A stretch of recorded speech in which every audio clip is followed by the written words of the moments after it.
Shadow Secretary of State Ian Lowe. Thank you, Madam Deputy Speaker. I'm very pleased to be able to speak in today's SNP Opposition Day Debate on the cost of living crisis, because for thousands of my own constituents, just as it will be true for members right across this House, this is the most pressing issue facing all households. Yeah.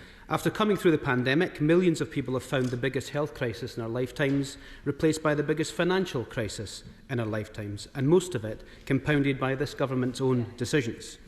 Bills are continuing to rise, and it's against that backdrop of wages failing to grow. The average Scottish worker's wage is now £800 lower in real terms than it was when Labour was last in government. In my own constituency, it's almost £3,000 lower. At the same time, the price of everyday essentials has risen on average by £3,500 since 2019. The cost of a typical food shop is up by £700 a year, and food inflation is far outstripping, as we've already heard, actual inflation.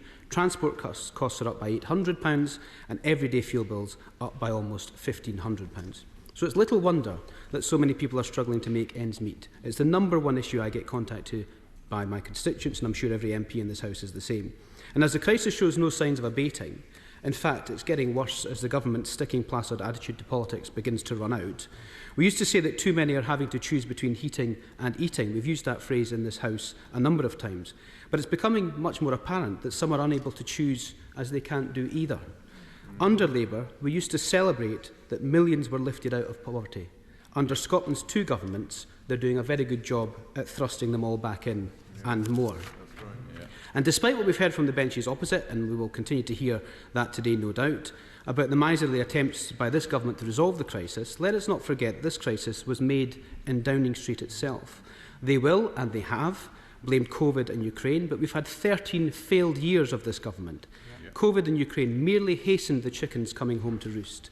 Just 9 short months ago, the former Prime Minister and Chancellor crashed the British economy with a reckless plan to give unfunded tax breaks to the very richest. Madam Deputy Speaker, the Conservative Party crashed the economy. No contrition and no acknowledgement of that. The shortest-serving Prime Minister in history has left a long-lasting legacy of economic misery that ordinary working people up and down this country will be paying for many years. And every Conservative MP opposite who supported that reckless budget is complicit and continue to be complicit. They're complicit in the Tory premium on everyone's mortgages. They're complicit in the Tory premium on everyone's food shop. They're complicit in the Tory premium on everyone's energy bills. They're complicit on the Tory premium on everyone's cost of living. And while being complicit in the premium, they're complicit on the discount on everyone's pay. Because while the former Prime Minister blew the doors off, this is a crisis that has been bubbling away for a long time. Growth in our economy has stagnated for more than a decade. In fact, had the economy continued to grow at the rate it did under the last Labour government, we would have around £40 billion more to spend on public services and to tackle the cost of living crisis without raising a single tax.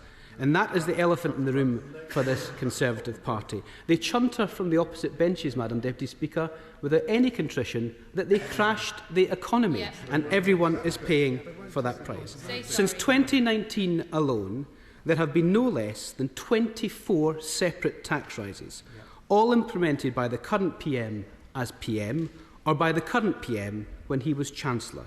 The tax and no-spend Chancellor is now the tax and no-spend Prime Minister, and taking even more from the pockets of those that can least afford it at a time when they need every penny they can get. Let me mention the story, Madam Deputy Speaker, of a constituent who came to see me worried about losing their family home because of higher mortgage rates. Those interest rate rises are a direct result of the Tories' inflation crisis and the crashing of the economy. He said to me that he may lose his family home to pay for this government being out of touch and their economic incompetence. Just think about that for a minute. A family losing their home because they can no longer afford their mortgage because of decisions made by this government. After 13 years, Britain is forecast to have the worst growth in the G7. In fact, if our economy continues along this growth path, by 2030, Britain will be less well off than Poland. The government just does not get it, and they don't get the cost of living crisis. It's affecting everyone, with a disproportionate impact on the young, the old, disabled, students, and of course, as always, the poorest. They are out of touch beyond comprehension and should be out of time. But isn't it interesting in the motion and the amendment today, Madam Deputy Speaker, that both the SNP and the Conservatives attack the Labour Party? The SNP's motion rightly talks about the damage caused by the Conservatives' Brexit. Putting to one side that this is partly an attempt to hide the SNP's own complicity in the cost of living crisis, the mess the Tories have made of Brexit has undermined our country. We believe that and we agree with them on that. The Conservatives failed to negotiate a good deal with the European Union despite their oven-ready promises, and instead have left the country with a deal so thin and deficient that it has had lasting repercussions. Their entire Brexit project driven by their own party interest rather than the national interest. And ever since, the government has continued to weaken the relationship with our European neighbours and friends, with disastrous consequences for jobs, businesses and Britain's place in the world. They are viewed by our European and international colleagues as untrustworthy lawbreakers. But the motion is wrong. The SNP motion is completely wrong. Labour does not support a damaging Tory Brexit. The SNP playbook reeks of desperation and they absolutely know it. And while they chunter again by using that same line, let's just remind the House on Brexit the SNP's track record. They would have taken Scotland out of the EU had they won the independence referendum in 2014. They spent less on campaigning to stay in the EU than they did chasing 3,500 votes in the Shetland Scottish parliamentary by-election. They abstained in a vote in this House that would have delivered a customs union. They pressed for a general election in 2019 for their own party interest, rather than continue to try and fight the government's warped Brexit strategy. And remember, Madam Deputy Speaker, when the division bell rang in this House to either back the thin trade and cooperation agreement or plunge the country into no deal, the SNP chose no deal. Now, this government has fundamentally failed to improve anything, and the Brexit situation in the UK has been bad, but a no deal would have been immeasurably inferior. And worse still, they have a proposition for a separate Scotland that is incompatible with EU treaties for a new state wishing to join. I'm happy to give way. The reason we're not in the customs union is because Labour MPs, some Labour MPs backed the Tories. And as is the case, there's now two baronesses in the House of Lords rewarded, Labour MPs that were rewarded for their work in helping deliver a hard Brexit. That's Baroness Gileslie Stewart and Baroness Kate Howie. That's where Labour were back then. Well, those two baronesses were put into the House of Lords by the Conservative Party, not by the Labour Party. And the reason they're in there and not in here is because they were on the wrong side of history. And can I just draw the member for Kilmarnock and Loudon's attention to what actually happened in this House? The two major votes that we had when we had the indicative vote process in this House, there was, I can't remember now, there was 42 SNP MPs, were there? 42 SNP MPs who abstained on the customs union, and the vote was lost by 6. And that seems somehow to be our fault. And let me just re-emphasise again, on the 12th of December, or maybe it was the 19th of December, Madam Deputy Speaker, the division bells rang in this House to either back the deal, which wasn't ideal, in fact it was a pretty disastrous deal, or back what was even worse, a no deal, and the SNP chose no deal. That's what happened, that's what the record shows, and that's what the whip in this place actually shows. The Brexit and EU positions are as dishonest as they are broken. The next Labour government will build a closer relationship with the EU so that our businesses have the opportunity to grow, to create wealth and high-quality jobs across the whole of the United Kingdom. We see the Trade and Cooperation Agreement as the floor of our national interests and not the ceiling as this current government does. And it will be up to the next Labour government, after the next election of course, to renegotiate the Trade and Cooperation Agreement in 2025 as is stated in the agreement itself. We will tear down trade barriers to help our businesses. We will support our world-leading scientists and service sectors. We will strengthen our security cooperation to make us and keep us all safe. And we will turn the UK into a green superpower, working with our EU neighbours and international partners. And all of that will be done while repairing our tattered relationship and regaining the trust of others. There is a reality that the SNP never acknowledge. The UK did leave the EU. We can't just wish that away. I know they like to promise the undeliverable because they know they'll never have to deliver it. But anything other than saying that to the public is completely and utterly dishonest. If only through sustainable growth that we can resolve the cost of living crisis, and that's exactly what Labour will deliver after the next general election. Unsurprisingly, the SNP's motion fails to mention that the SNP have been in charge of the Scottish economy for the last 16 years. A Scot who was finishing school when the SNP came to power is now in their mid-30s, perhaps with a family of their own.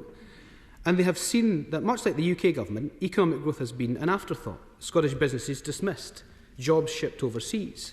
Although they have done wonders for the UK motorhome industry, of course, Madam Deputy Speaker. Huge promises have been made off the back of the renewable energy potential in Scotland, but little has been delivered. The truth is, and I give the SNP government credit for this, I'm giving the SNP government credit for this, the truth is that the SNP government has created tens of thousands of highly skilled, highly paid jobs in the renewables sector. It's just that none of them are in Scotland, they are in Denmark, they are in Indonesia and everywhere else that they've shipped off the contracts to foreign shores. So the renewables potential, which would create highly paid jobs and lower energy bills for everyone in Scotland, is being used to lower the bills in Scandinavia while we pay the highest bills in Europe. That's the work of the Scottish Government, nobody else. And when it comes to child poverty, after 16 years of SNP government, a quarter of Scottish kids are growing up in poverty. All the progress made by the previous Labour government out of lifting millions out of poverty reversed. Even the Scottish Child Commissioner said that the SNP had, and I quote, absolutely failed children and young people. The SNP may enjoy the rhetoric, but the record of delivery is absolutely lamentable.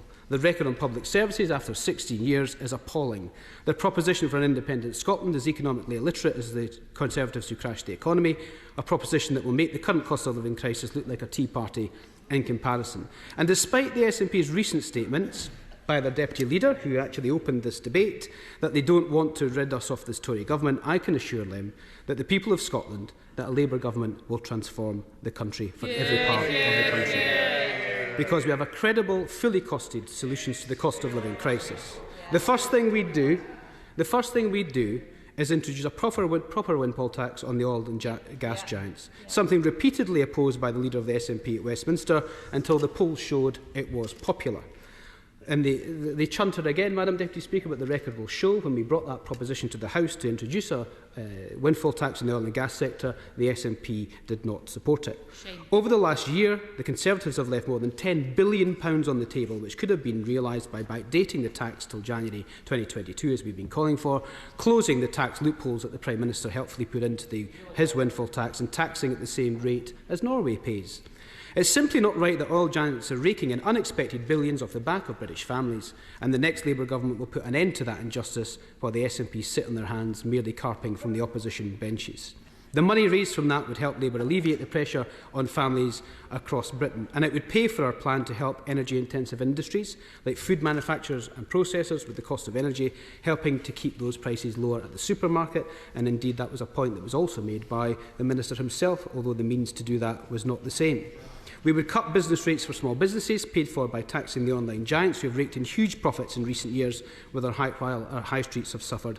And we would reverse the Conservative decision to hand the top 1% of savers a tax break while introducing specific measures to keep doctors in work. We would close the non-dom tax loophole, much to the frustration of the Prime Minister himself, and we would break the Tories' high-tax, low-growth trap, which is breaking our economy.